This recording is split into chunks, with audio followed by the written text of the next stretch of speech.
Hello there, and welcome to Speaking of Our Words, radio programming that brings you the wide range of voices, stories, and forms of local writers, and offering you some insight into their creative process. My name is Dave Gourdoux. I'm a member of the Kenosha Writers Guild, and I am your host. We have a kind of a sparse turnout today, so why don't we just get started right away. First, we have Bob Katzman. Good morning. Making a second visit to our show. Fourth? Yeah. Oh, that's right. You were. I carve a notch into my door. Yeah. Okay, so Bob, what do you have for us today? I brought two poems, not knowing how much time there'd be. The first one is called If I Wrote an Honest Ad to Find a New Woman, which antagonized my sister-in-law. And the other one is called 14th in Maine, and it is like all my stories, true. It's about that location in downtown Racine, Wisconsin. Okay, and we'll do this now, but What's it about? if our listeners are interested in reading these, they could... Oh, yeah. I always forget that. I have a website. It's called Different Slants, like a slanted roof.com. And there are a zillion things to read, poetry and stories. All of them are true. And about 60,000 people have gone there to read it, but I am totally unknown, so I guess I need more than that.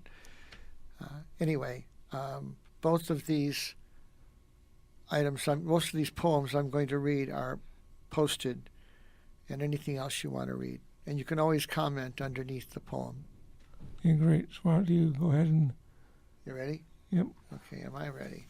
All right. There it is. This is in response to, my wife Joyce died on Mother's Day this year on the 14th of May. And this is about something that happened the same day she was buried. And the emotions connected to it. If I Wrote an Honest Ad to Find a New Woman by Robert M. Katzman, it would start like this. 100 panes of glass. She never saw my surprise for her, something I designed to enchant her whimsical soul. My timing was off by a week. Her surprise gift arrived too late, and now... well, she's somewhere in eternity. 2 sturdy wooden swings, each with a peaked roof, facing each other, joined together by a third, taller, peaked roof, a fragile, miniature wooden cathedral, surrounded by transparency, 14 ancient windows suspended by wire, swinging freely in the wind, bargained for and bought at Wisconsin rural barn sales, recycled industrial stores, dusty glass, chipped paint, cracked wood, perfect. I wanted the gradual, natural beauty of aging. The swing's 3 roofs crisscrossed with thin strips of wood, forming a myriad of diamond-shaped openings.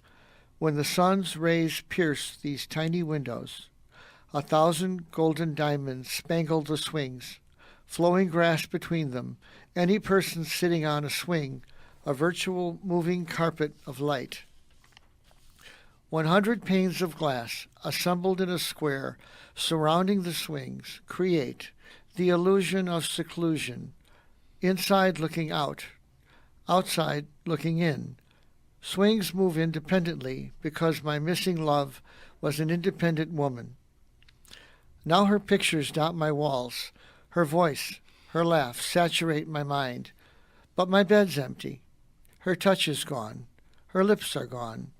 Her fragrance evaporating. Only intangible love remains. How to find a new companion? Oh, I have no real idea. My last date was in 1967. But in my confused state, my silent house, if I do nothing to change, nothing will change. So I writing about, finding a new girl. I'm seeking a girl who knows herself, is still wondering inside, sees people, not colors, likes how she looks, wants to be kissed by a guy who means it, thinks kissing is not merely hello and goodbye, but a thing to do in itself. A girl who finds the words left-wing Jewish liberal uncontrollably intoxicating. Someone who wants to laugh, has room in her heart for me, not to replace who is gone, but to add the man she wants now. She'll have enough curves so I don't forget which one of us is the guy, because the girl can have strength of character and at the same time be really soft to touch. I don't watch games. I don't have pets. Drive to Quebec, get up and go. Who will understand not movies, cinema, not silly movies for silly people. I worship the brilliant minds who create the flickering light, a dark theater where she can hold my hand, for no reason at all, fall asleep on my shoulder, reconsider places to cuddle. I want a woman who surrenders to her own impulses, not passion by appointment. Lady, you might have $1 million, but if you don't have a guy who wants to stand on a beach at midnight and neck with you under a starry sky, lady, you ain't got nothing. And what do I believe in besides Abraham, Isaac, and Jacob?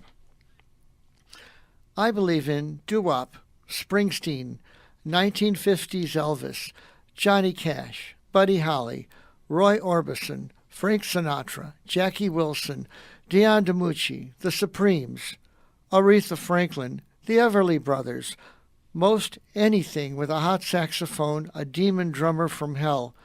Rock and roll, rhythm and blues, I believe in the gods of music. Am I a poet? That's up to whomever appears in my solitary illusion of seclusion, her curious nose pressed against the old glass, who wants to swing on a swing, maybe in sync with me, who finds 100 panes of glass, not a concept, not a strange wooden toy, but a good start to be alone, by ourselves, give us a chance to gaze into each other's eyes, and maybe both of us will see a kindred soul looking back. If I were ever to write straight from my heart to find a new girl someday. That was wonderful, Bob. I like how you kind of walked that road between romance and I'm not sure how I'm trying to say this, but it's very romantic without being overly corny. You know what I'm saying? Without being wet? Yeah, exactly. But it's very romantic, and the attributes you describe. Lots of luck finding such a girl, but well, I suppose this won't hurt if you really do have the 8,000 people listening to this radio station. There you go. Yeah, just had free ad go out. Well, I wanted to get it across that I want someone with a laugh in her heart. Right. Because life is difficult. And if you start out with the perspective of humor, there's a chance that a relationship can survive. Well, what I got out of it is that it's the voice of experience and age speaking. There's not the naivete of youth. Yet there's still hope and there's still romance. So that's what's I think is wonderful about it. When you're young, you're naive and you have these beautiful dreams about how you want things to happen, and that tends to get eroded and kind of jaded as you get older. As you get older, you not only use your experience, but you keep your romantic ideals are intact. I find wrinkles attractive and crow's eyes. Not like 1 million, but it doesn't bother me if someone's getting older Right. I'm 67, you know. And one of your lines in there is the beauty of aging. I love that line. That's why I describe the windows, because it's really describing my attitude toward women. I don't expect someone in the vicinity of my age to look like she's 25, which would make me really uncomfortable. Yep. You know. Well, very well done. And instead of hearing me stutter and stammer some more, why don't we have you read your next That's selection? because you're all choked up by this. Yeah, exactly. Okay. All right. The other one is, well, it's similar. I write about my wife because 42 years of material, you might say. But this, like everything, is true. And it's based on my first impression of Racine when we were considering moving here. And this place is not San Francisco. So I wanted to write about why move here. So, 14th and Main by Robert M. Katzman. It still glitters in my imagination, gives me a suspended moment whenever I slow down to stare at it. It is the absence of anything, the quiet vista that represented better times for the new couple in town, 14th and Main. Down the long, worn street farther north, past the shuttered stores and businesses of small ambitions, a massive post office with biblical dimensions, but only one employee, sometimes, a lawyer in a Victorian house, and a lesser house by Frank Lloyd Wright, 14th and Main. North of the grand historic homes, entry barred by a stern barrier, happier times suspended on a bluff for the rich, overlooking indifferent seagulls, east of a two-tree park where both of our eager dogs once loved to run. When we first came to experience obscure Racine, French-named town in a German state, 14th and Main. West of the gray concrete horizontal monolith, federal and interstate, a reminder that even rolling romantic cows and horses, farm country was noticed by a faraway eastern government.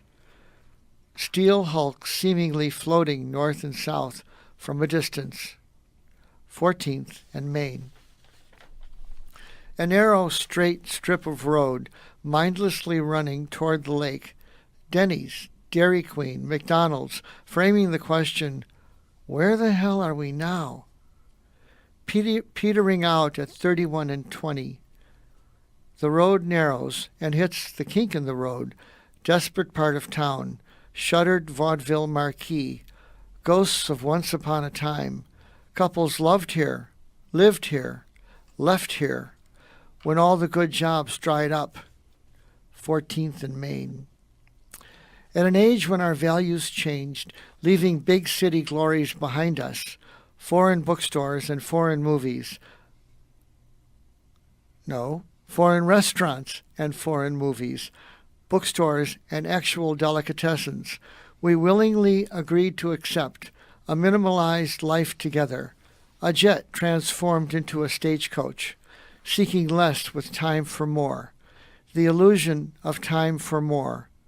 Wind through trees, walking through crackling dead leaves, store clerks with time to chat, a brick fireplace's flames spearing the night sky, 14th and Main.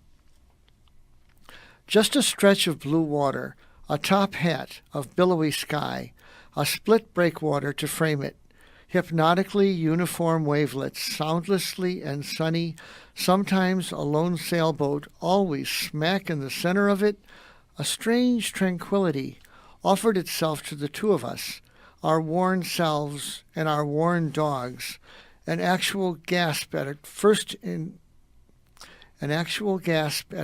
our encountering such simplicity of small-town beauty, 14th and Main.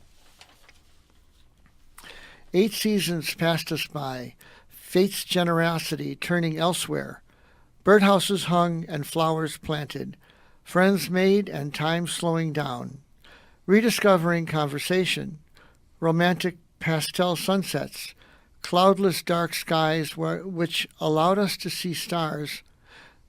Then our dogs were gone. Then she was gone. And my presumed life was spinning, spinning, spinning. I wash a single plate after dinner, swing alone in our lush backyard, stare at the fireplace, but don't make fires, trying to let go, trying to understand what else could we have done. 4 decades seems like moments, but today the days, so many hours, now trudging through time. But deep within me remains a glimmer of quietly pulsating hope. I still remain so glad, so very much appreciating that at least she and I shared that single mesmerizing mutual moment when first we discovered a place so casually ignorable and unsung, but not to us, within a weary dot on a map, Racine, Wisconsin, blue water, our Oz intersection, the simple, serene beauty of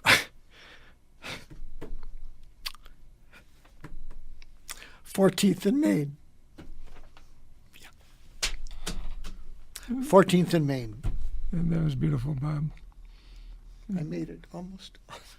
Yeah. It's going to be rough. Well, that's the landmine waiting for me when I write, because it's real. And that is now your hobby gone. Now that is your hobby gone 150%, and perhaps time and other people will help you to heal. I have no idea. I have no idea what's going on at all. I write, but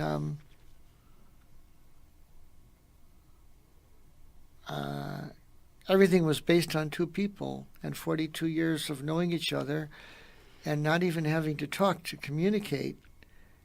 And I'm supposed to wait a year to heal, whatever that means, and that some woman will wondrously appear and be the antidote, except maybe I won't be home. I don't want to miss it. Yeah, It doesn't matter whether it's 3 months, 5 months, or a year and a half. Time does help, and you have to be patient. Yeah. I want to thank Troy, the engineer, and Dave Gourdoux, with the unspellable name, for letting me read these 2 poems slower than I would normally, and express what I'm feeling, even if that's difficult. So if you want to read them, they're at differentslants.com any time of the day. Well, I want to thank you too, Bob, for being brave enough to share. It's got to be very painful things. It's a wonderful thing that you're sharing it with us, and that you're sharing it so beautifully. So thank I'm honored you. to be here, and it's a good thing to do. Very good. Thank you, Bob Katzman. Dave Gourdoux and Irene in Living White. I'm going to go get... Okay, thanks again to Bob Katzman for coming in and sharing such personal work with us. Next up, we've got Irene Bilak. Irene, what have you got for us today? There is a very famous story for children called The Mitten by Jane Brett, and it's a Ukrainian folk tale in English. However, I retold this story for adults, and this is how it goes. Yeah, at the Olio storytelling thing, it was very memorable. Okay. So very good. Go ahead, Irene. Just recently, a loving grandmother spent time with her young grandson, Nicky as he was called by most of his friends and family. She knitted him a new pair of mittens, which by his request were snow white. Grandmother Baba and Nicky enjoyed themselves indoors, as it was snowy and cold outdoors. Later in their conversation, Nicky stated, "Grandma, I'm going outside to play in the snow. Would that be all right?" "Yes, that's fine, Nicky. The fresh air will do you good. But be careful. If you lose your white mittens in the white snow, you might have a hard time finding them." "Don't worry, Baba. I'll be fine." Sure enough, after sledding a while, building a snowman, and looking for animals which abounded in the forest behind his grandmother's house, tired, he came back to Baba's house to warm up. "I hope my good babusha will give me some hot chocolate. That would be absolutely grand," he thought. Inside, Nicky hung up his coat, not noticing that one of his mittens had fallen somewhere on the snow. Baba served Nicky his favorite sandwich with a large cup of chocolate milk, which Nicky devoured. It was fun to be in her house and share a meal with Baba. Thank you, Grandma. That was delicious. I'll just lie down on your comfy sofa and rest a bit, okay? I'm tired and sleepy." "Of course. I'll sit down next to you and do more knitting. Perhaps I'll make some mittens for your sister." In just a few minutes, Nicky was fast asleep. He dreamed that his mitten was lying in the snow, but it was not the white one Baba gave him. It was blue and yellow, and it was very large.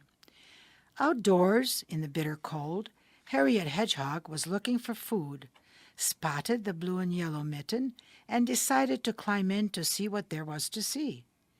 She liked the comfort of the mitten and soon felt warm and snug inside.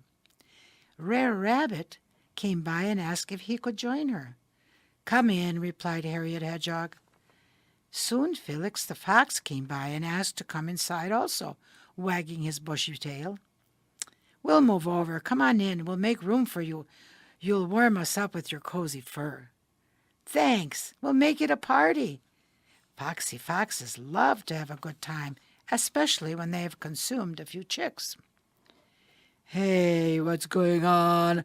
I wasn't invited," croaked Froggy Frog. Of course, the animals let her in, tight as it was. There were now 4. However, things changed drastically when a large bear, a very, very large bear, Russian bear Putinsky, told the animals to give up the mittens. "I want the mitten to myself. I need lots of room. I'm used to getting my way, too. I want to make Russia great again. I've taken Crimea from you. No vacations there for you anymore. If you don't agree, I'll also bring my family of bears to beat you up. Move now." As Putinsky talked, he stood up on his hind legs, pulled himself up, and roared. The animals cringed and started to move. He didn't wait. He pushed his way in, terrorizing them all with his brute body, large claws, and huge teeth. The blue and yellow mitten started to rip and give way. There was a pop, and they all fell out. Now no one would have a home. The animals cried, tumbling into the cold snow. "You ruined our home, Putinsky. You were a bully," yelled Rare Rabbit. Suddenly, a warm, pleasant breeze gently blew, bringing with it a tall, beautiful woman dressed in furs with a gold crown on her head. A large eagle was perched on her shoulder. "I am the Good Witch Baba Yaga America. Many magical tricks have I, but I can turn also into the evil Yaga at will." In her hand she held the American flag. "Did you vote to let the bear Putinsky into your home, or did he threaten you?" she asked. "No, Your Royal Highness, no. We did not have a chance. Lady America, home of the powerful eagle," stated Felix the Fox, "Putinsky threatened us and moved in by force. I see some more bears coming in the distance. I fear they will beat us up. But we will not give up. We will fight for our rights, our animal rights, guaranteed by our forest constitution. We shall have to consult with our president, the Lion King." Harriet Hedgehog and Rare Rabbit nodded in agreement, shaking from cold and fright. "Save us, good witch Baba Yaga America, please save us. Putinsky took our warm home and our peninsula Crimea on the Black Sea. We want it back." "Please call your president, the mighty lion Poroshenko. He replaced bad Russian puppet President Yanukovych. You were right in ousting him from the Ukrainian forest and presidential chair. I admired you for your revolution of dignity and the way you withstood the snipers who shot at you from the top of buildings. I know many of your kin have perished. It is a sad state of affairs, especially since Putinsky also instigated a war in eastern Ukraine," stated America boldly, holding her flag up for all to see once more. "His bears, dressed in green Russian uniforms, are everywhere. They carelessly shot Malaysia Airline Flight 17, killing 283 passengers and 15 crew members. They have not been punished to this day. There's no place to hide. Please, good witch Baba Yaga America, help us," pleaded Harriet Hedgehog. "We will be eternally grateful." Wolves, deer, and antelope as bodyguards brought in the summoned president. Lion King Poroshenko came striding in, wearing his sword and brandishing his Cossack mace, symbols of his power. He bowed low to Yaga America. "Thank you for coming, madam. Thank you for your technical advice, military financial assistance, as well as your medical aid for our soldiers. I will consult with leaders of other forests. We have always wanted to belong to NATO, Nature Association of Trees Organization, NATO, and have our face toward the west. Please give us lethal weapons. We will fight our way out of the war in Ukraine, in our eastern regions. Support by your President Trumpet the Great will stop Putinsky in his tracks. He will not be able to get to the forests of Europe. He will not be Tsar of the Russian Empire." "Yes, those times have passed," chimed in Mere Mouse, who came late to the scene. "It is time to let our citizens live in freedom without fear of bullies." The eagle flew and perched himself on the flag of red, white, and blue, which suddenly became a magic wand. Once more, Yaga America held it up high for all to see. 50 female eagles flew overhead, making circles all over all the animals of the forest. "I proclaim Ukraine free of bullies. Bear Putinsky, give back Crimea, or I will turn you into a toad, a snake, or a pig. Take all your bears back to Russia and never again frighten, beat, or kill innocents in any forest or land," said Baba Yaga America. Russian Bear Putinsky looked keenly at all of them, but did not flinch. His eyes were steely cold. Lion Poroshenko stood at attention and gave Baba Yaga a salute and a big hug. The eagle flew and perched on President Poroshenko's shoulder. "You are indeed the good witch, Baba Yaga. God bless America," he proclaimed loudly. "God bless a free Crimea in Ukraine." He held up his blue and yellow flag. "Slava Ukraini! Glory to Ukraine!" At this wonderful conclusion to his dream, Nicky woke up, stretched, and said, "Dear Babusha, you will never believe what I dreamed. Let me tell you all about it." Well, thank you, Irene. That was Irene Bilak, and you're listening to Speaking of Our Words. Irene, I'm not familiar the traditional version of that story. I'm not familiar with there being a character named Putinsky, I think. Oh, no. Oh, no. You wouldn't be.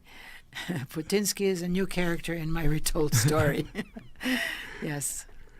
And you seem to go kind of kindly on the new American character in there as well. He went easy on Trump, I think.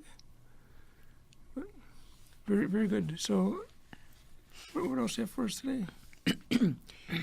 I have a part of a novel that I think, finished, except now it's in the editing stage.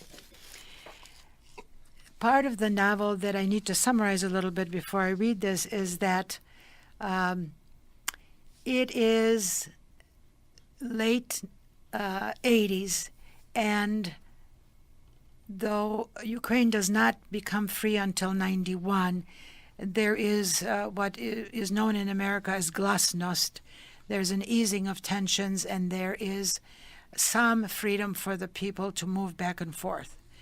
One of the characters in the story, Alexander, and his father have been invited to speak in different places, even in the United States and Canada, to tell their story. And so this is part of that chapter. Okay. Please join us in Washington, D.C. for lectures and seminars on topics of your choice dealing with civil society issues, wrote the secretary of one of the civil society organizations to Alexander not too long after his arrival in Ukraine. His wife Marta received a similar letter. Students, like they had been, were courted by civic organizations, democracy advocates, and human rights activists in Washington. Congress allotted millions of dollars for apprenticeships and university courses to applicants who were studying journalism, law, politics, and history. Ukrainian American students traveled to Ukraine to study the Ukrainian language, history, traditions, such as iconography, literature, and music, while Ukrainian students came to the large cities of the United States to take courses in journalism, democratic governance, justice, and business courses, which would lead them to a brighter future for Ukraine. It was possible for Nadia Stach to run for president of Ukraine because so many changes had occurred in Ukraine since the breakup of the Soviet Union. There is a real thirst for democracy and the rule of law here, Alexander reminded the student body of the Ukrainian Catholic University in Lviv, another venue for him to appear as speaker. You are the future of Ukraine. Your enthusiasm, your scholarship, and your dedication to our homeland will bring about the changes we need in this country. The applause was deafening as Alexander finished his speech. The students clapped and clapped. They saw in Alexander the leadership they needed. He was young, well-educated, and came from the best of families. The university hymn followed. The rector of the university thanked Alexander Stach. It's up to all of us to lead the way, Rector Damian repeated. God is with us if we follow our conscience and do the right thing for our country. Study hard in each of your fields of discipline. Practice your faith. Pay attention to your rich cultural heritage. With time, you will become the strong, moral leaders our country needs. Father Damian did not realize how soon the students would have to prove themselves. In November of the following year, the populace of Ukraine had asked its president to join the European Union for stronger ties with the West. The president did not listen. I want to strengthen ties with Russia, our more logical neighbor and friend, President Yanukovych declared. We will stand with the people, the Motherland Party announced loudly and clearly. Other parties joined, and soon thousands of Ukrainians stood on Maidan, the Independence Square in Kyiv, to protest against the Yanukovych decision. Alexander was the leader and organizer of Maidan, a physical and spiritual meeting place, plaza, in Kyiv, where thousands of people came to pray, discuss, sing, perform, and lobby their thought for a less corrupt, more transparent society. On the forefront of all these meetings were the students of the major universities of Ukraine. Go home, disperse, you're all out of order. This is a public place. Leave immediately, yelled the policeman, Yanukovych henchman. No order from the government stopped the throng. They were demonstrating peaceably without armaments. Soup kitchens were set up. Clergy were celebrating liturgies and hearing confessions. Music was heard everywhere. Entertainers joined the crowds in the evening. Makeshift overnight tents were set up, with medical volunteers providing assistance for those in need. The energy and stimulating camaraderie of the people with a goal to pursue good abounded. A small city had erupted in the middle of Kiev, and it was going to stay put. Volunteers came from Canada and the United States to help in whatever venue was needed. Remove your barricades, remove your tents, and go home, the loudspeakers blared. When these orders were ignored and Molotov cocktails flew at the police, snipers on rooftops, on higher office buildings around Independence Square, started indiscriminately to shoot at the protesters. Alexander saw with horror as several students were shot. His reaction was immediately, "We must take over the Parliament building and other strategic government offices as well." Upon hearing the strife and calamity befalling their children, now students of universities, parents of these students came out also onto the Maidan to defend their children and help with the protests. No government, no president was going to get away with killing their offspring, the future builders of their country. Parliament, or Verkhovna Rada, as it is called in Ukrainian, convened, and President Yanukovych was out of a job. As interim president was sworn in, and the Secretary of State Arseny Yatsenyuk became the leader of the Ukrainian people. "My mother would be proud of this day," related Alexander to his father later this evening. "She would have been thrilled at what we have accomplished."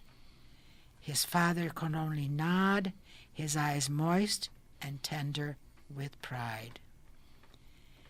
Though the casualties mounted and reports of atrocities of men being stripped, tortured, humiliated, and then murdered by Yanukovych's goons were reported, the throng on the Maidan did not give up.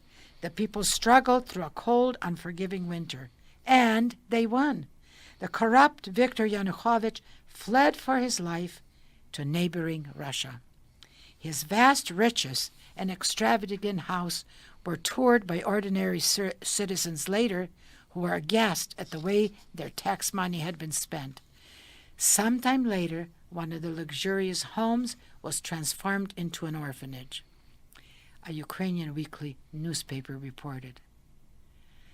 "I am in awe of the Americans," stated Alexander. "The United States of America had long ago fostered democracy in Ukraine and sent millions of dollars for various programs to aid in this endeavor. It sent the Secretary of State and several senators to view for themselves the work which was accomplished by the Heavenly Hundred, those who had fallen, a phrase coined in memory of the fallen heroes on the Maidan. Support and monetary help was also offered by several of the distinguished guests from America. The most important step was to have the Ukrainian government declare its involvement in the European Union and get as much support from them as possible, Anani added in his article to the Kiev newspaper. Anani, Alexander's father, was happy for the turn of events, but he was getting frail. It was tiring to write, to do much of anything.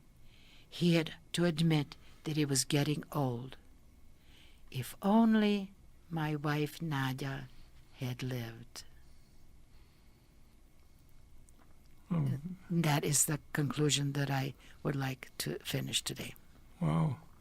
Yeah, what I love about your novel is I'm learning so much about Ukrainian history. And And it struck me when you were describing the shooting of the students, it struck me how similar it sounded to Kent State here in the United States during the Vietnam War, the Kent State shootings. Mm-hmm.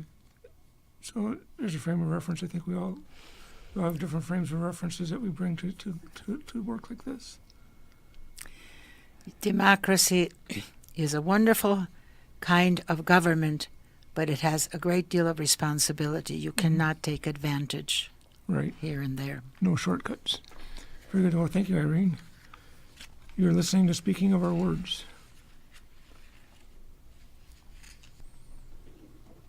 Okay, up next we have Troy McDonald. Troy, what have you got for us today? Yes. Well, first of all, it's awesome to be here. This is something I wrote for school. We had to kind of write a piece that we would submit to like a local newspaper, and so I chose the Chicago Sun-Times because I didn't want it to be too local. I wanted it to be aspirational. So it's about kind of America's fascination with the destruction or physical harm of its own people through sports and whatnot. So, yeah. Sounds very interesting. Can't wait to hear it. Alrighty. America is fascinated with the destruction of its own people.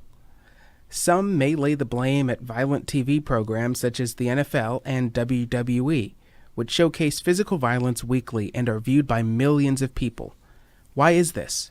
Why do we enjoy watching our own people hurt each other? Chicago is at the forefront of this. Chicago is one of the biggest NFL and WWE towns.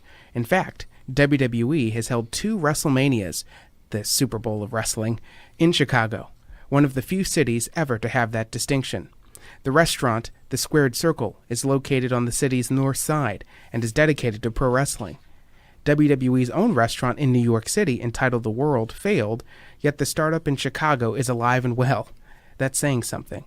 The Chicago Bears haven't won a Super Bowl in nearly 3 decades, but the city wouldn't tell you. Ticket prices and overall interest is still high. Chicago's claim to fame was their rugged defense, known to lay guys out. That physical style led them to a championship in the 80s. We can go back to the times of the Coliseum to see where this pattern took root. Thousands would be entertained by someone being killed by a lion, a tiger, or sword fighting on horseback. Movies like 300 showed the absolute carnage. Millions saw that movie. The story of Adam and Eve, if you believe that, shows that humans sabotaged themselves and were exiled out of the kingdom of heaven. If the story is true, it provides some insight. Yet year after year, we keep biting into the apple, paying our own money to see others do it. Things have changed in recent times. We aren't feeding people to the lions. The modern-day equivalent, you could say, is the NFL and the WWE. Yes, WWE is scripted entertainment. The goal of the show is for the wrestlers to come home at the end of the night. However, the hazards are real. Many wrestlers commit suicide or have paralyzing injuries at the end of their careers. Retired football players leave the game in shambles.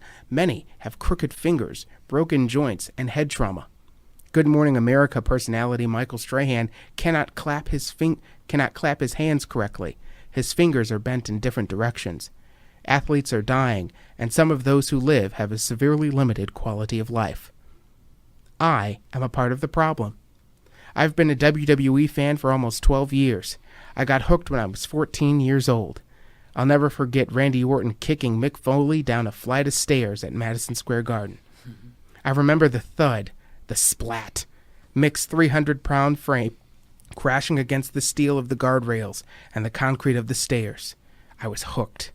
Mick Foley now walks with a limp and has had over a dozen surgeries. My mother was against me watching WWE. She would protest, but she couldn't stop me. I knew I was in the clear when she asked me one night, "Are they going to bleed tonight? I miss the blood." That's one hell of a thing for a mother to say to her son. Yet millions of mothers do. 12-year-olds show up to arenas or buy pay-per-views by themselves. In fact, last year's WrestleMania, WrestleMania 32, was attended by over 100,000 people, making it the most attended WrestleMania of all time. In football and wrestling, CTE, a concussion disorder that leads to depression and other issues in athletes, is prevalent. CTE experts claim the human body wasn't made for the calamity and aggression week in and week out. Despite this, more people watched the Super Bowl than election night coverage.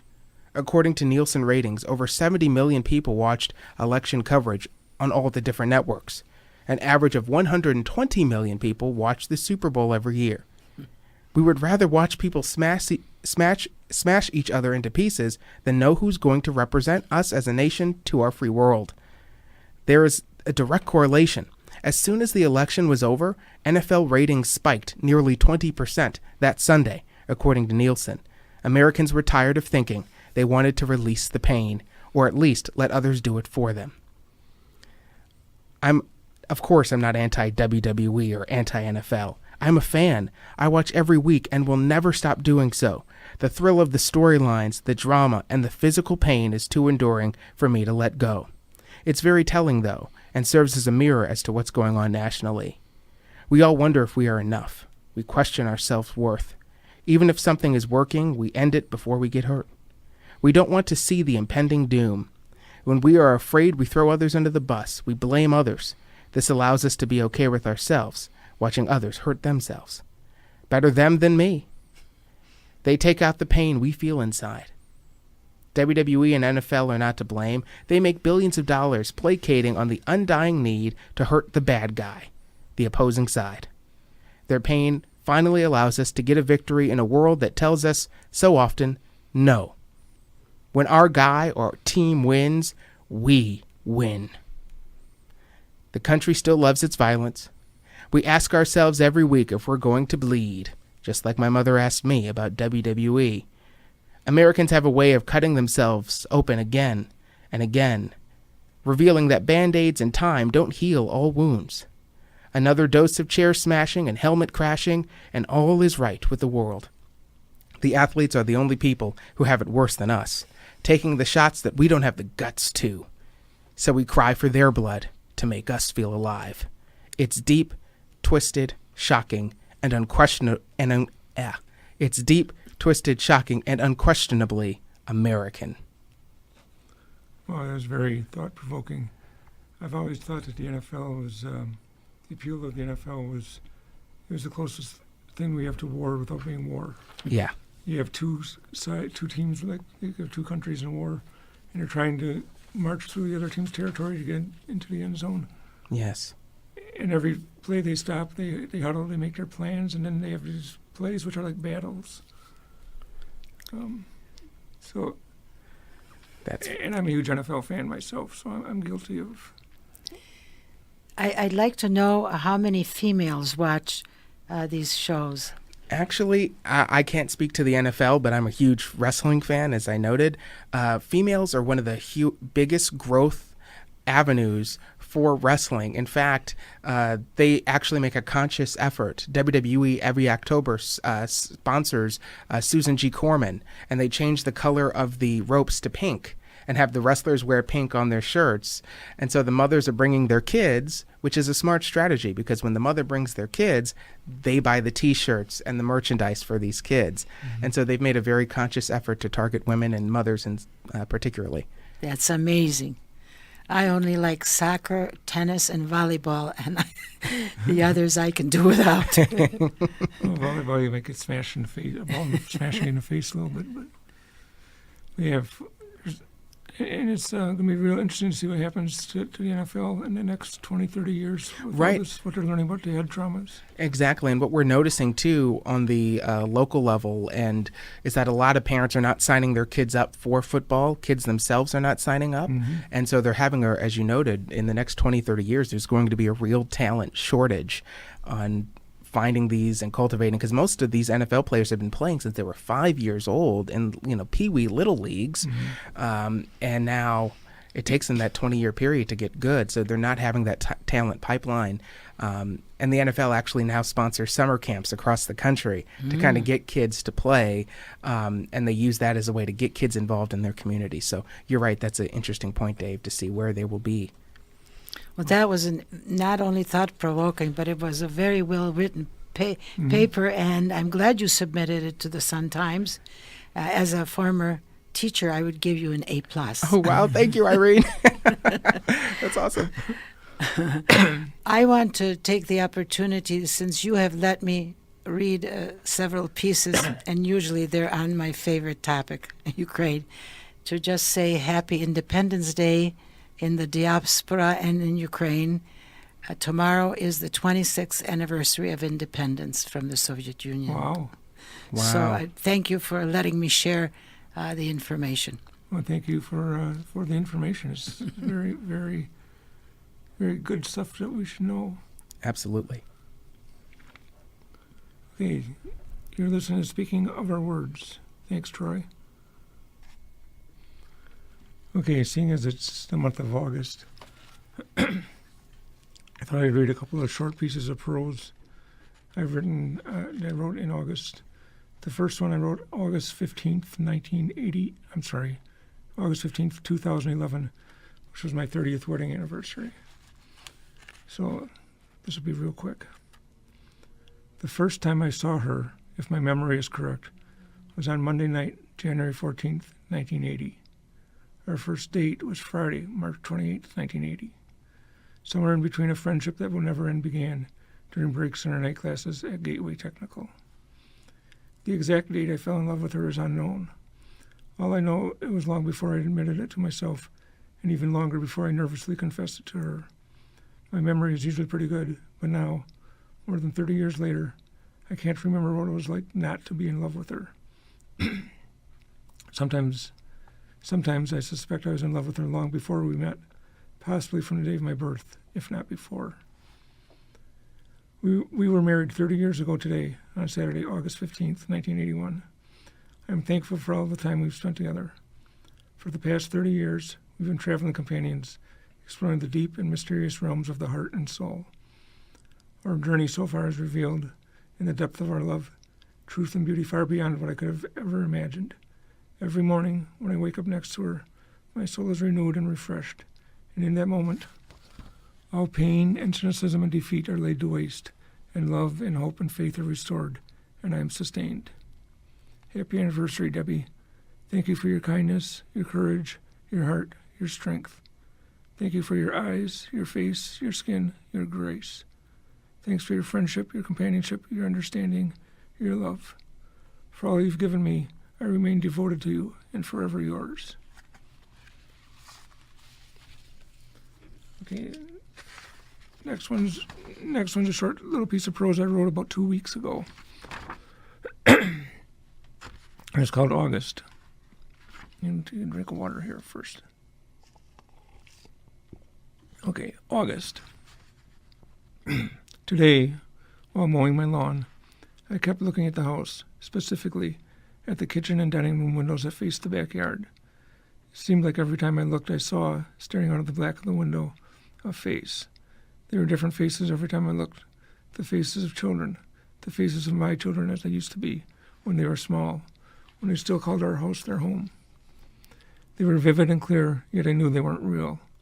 I understood that it was just August, that August will play tricks on your mind and eyes, and that for brief moments in the waning sunlight of an August late afternoon, your entire past is laid out in front of you like the inviting surface of a sun-splashed lake.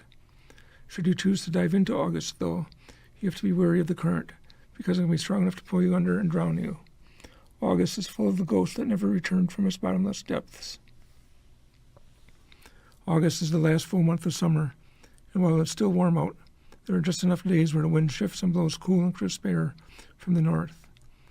The autumn breeze reminds children that even the endless days and nights of summer vacation are mortal. It's the month where you first notice that the days are getting shorter, that the dark of night is arriving sooner and sooner. In the forests of August, the underbrush is still lush and thick, but if you look closely, you'll see that it's already thinner than it was in July. Only a handful of unharvested and withered wild raspberries and blackberries remain on the bushes that are already tired and aching and longing for the deep sleeps of autumn and winter. Pollen gathers and settles on the August grass, giving it a distinct and evocative aroma, while also causing my eyes to itch. Everything August gives comes with a price. Every night in August, while we sleep, we die, and every morning when we wake, we are reborn, given birth and nurtured by forgotten dreams, and fathered by pale moonlight. Very, very lovely. Well, thank you.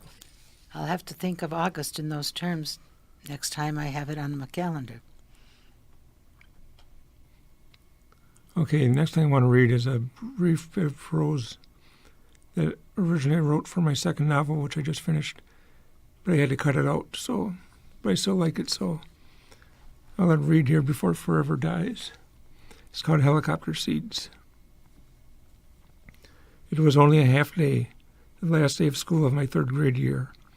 We had early dismissal, and as we ran out the doors into the early afternoon sunlight, a strong wind kicked up out of the west and blew thousands of helicopter seeds off of the gigantic maple tree that bordered State Street. They filled the early afternoon sky, some traveling hundreds of feet as they silently took flight, spinning and whirling, landing on the asphalt of the playground and the dark green and freshly mown grass of the neighboring lawns. And we all ran, all the kids from the old grade school, as if we were helicopter seeds too, set free from the walls of the school by the warm June wind into the early summer air that was never before and would never again be as pure and clean as it was at that moment. It was the most perfect expression of pure freedom I've ever known, the helicopter seeds and we children, none of us caring about where we'd end up when we finally landed, just lost in release and flight, happy to go wherever the warm wind sent us. Okay, so I want to thank you all for listening today.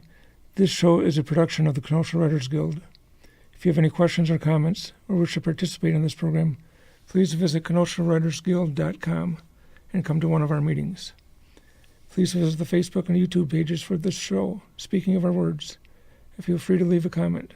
I want to thank Dave Cole and WGTD, our engineer Troy McDonald, and the Kenosha Writers Guild. I want to thank you very much to all of our guests, Bob Katzman, Irene Bilak, Troy McDonald, and I guess my